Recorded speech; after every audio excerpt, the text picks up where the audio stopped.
Headphones on 4, best experience. In today's video, we will explore Ramesses VII, the 7th Pharaoh of the 20th Dynasty, the legacy of Ramesses VII, the final echo of an empire.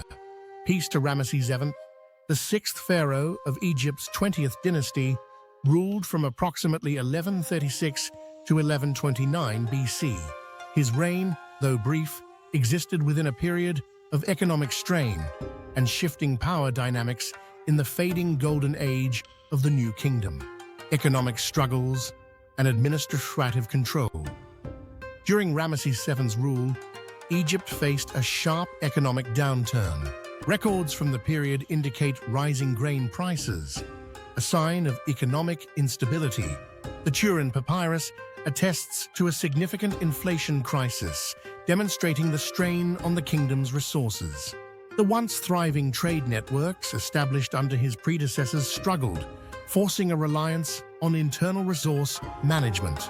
Ramesses VII attempted to maintain control over Egypt's key assets, including the temples of Amun, which remained economic powerhouses. He ensured temple archives were maintained, securing the distribution of resources and the flow of offerings. This control over religious institutions reinforced royal authority, preventing immediate collapse despite economic hardships. The waning power of the pharaoh, unlike his forefathers, Ramesses VII, ruled in a time when the great pharaonic machine was slowing down. The priesthood of Amun had grown stronger, holding vast amounts of wealth and political influence. The balance of power began to shift from the traditional centralized rule of the pharaoh toward regional administrators and religious elites. The extent of Ramesses VII's building projects remains unclear, but evidence suggests a tomb in the Valley of the Kings, designated as KV1. This tomb, while not as grand as those of previous rulers, signified the lasting legacy of pharaonic tradition amidst declining resources.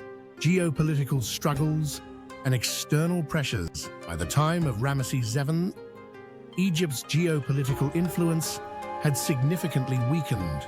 The Hittite Empire had long since fallen, and the power vacuum in the Levant allowed new regional players, including the Assyrians and the Sea Peoples, to disrupt former Egyptian territories. Unlike earlier pharaohs who expanded Egypt's frontiers, Ramesses VII had little means to project military force beyond his borders. Instead, his administration focused on preserving what remained of Egypt's sphere of influence while fortifying internal defenses. Trade with Nubia and the Near East had dwindled compared to previous dynasties. Gold from the mines of Kush, once a steady resource under the 19th dynasty, was no longer as abundant. The disruptions in trade routes contributed to Egypt's worsening economic conditions, forcing greater reliance on domestic resources and temple-controlled grain supplies. Comparing Ramesses VII to his predecessors, the reign of Ramesses VII starkly contrasts with the rule of his illustrious ancestor, Ramesses II, who expanded Egypt's empire through military campaigns, built colossal monuments, and secured Egypt's dominance through diplomacy. While Ramesses II fortified the state with economic and military stability, Ramesses VII inherited a weakened treasury and shrinking territorial influence. Seti I, another great predecessor, had revitalized Egypt's economy and military through strategic campaigns in the Levant and Nubia. By Ramesses VII's time, such expansion was no longer feasible.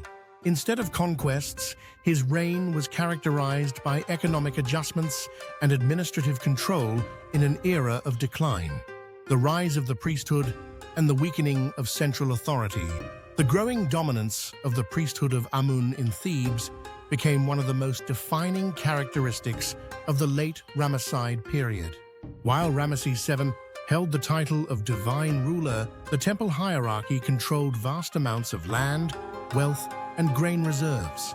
This parallel power structure eroded the traditional supremacy of the pharaoh, as high priests began acting as de facto rulers of Upper Egypt.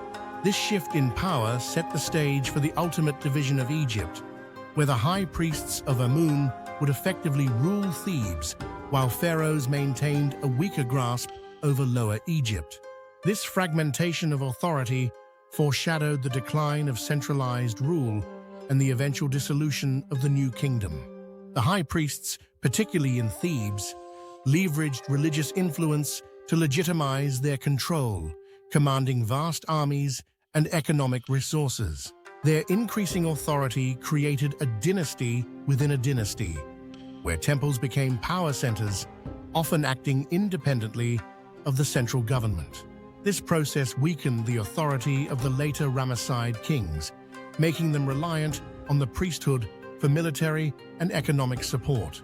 By the time of Ramesses VII, Egypt had already seen signs of division.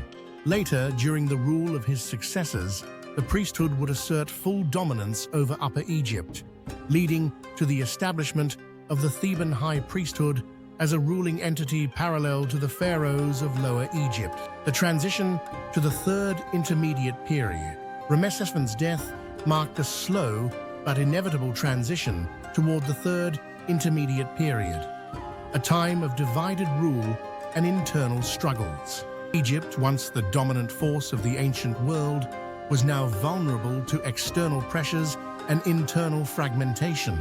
The shift from centralized power to the growing influence of regional rulers and temple authorities signified the unraveling of the once great empire. The wisdom of the past.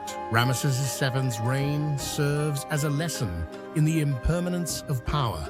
Even the greatest civilizations face decline, not through weakness, but through the natural evolution of time and influence. The grandeur of the past was built on wisdom, strategy, and adaptation. From this, we learn that strength is not in resisting change, but in mastering it. True greatness lies in knowing the past, shaping the present, and forging the future with clarity and purpose. History does not merely repeat itself, it warns and teaches. The legacy of Ramesses VII reminds us that the key to enduring power is not just in conquest or wealth, but in adaptability, foresight, and the wisdom to navigate inevitable change. The pharaohs of Egypt built an empire that stood for thousands of years, yet even they faced moments of crisis. In our own time, we too must recognize that challenges are not signs of failure, but of transformation. Those who learn from history hold the key to shaping a lasting legacy. Kindly click, like, subscribe, and share this channel.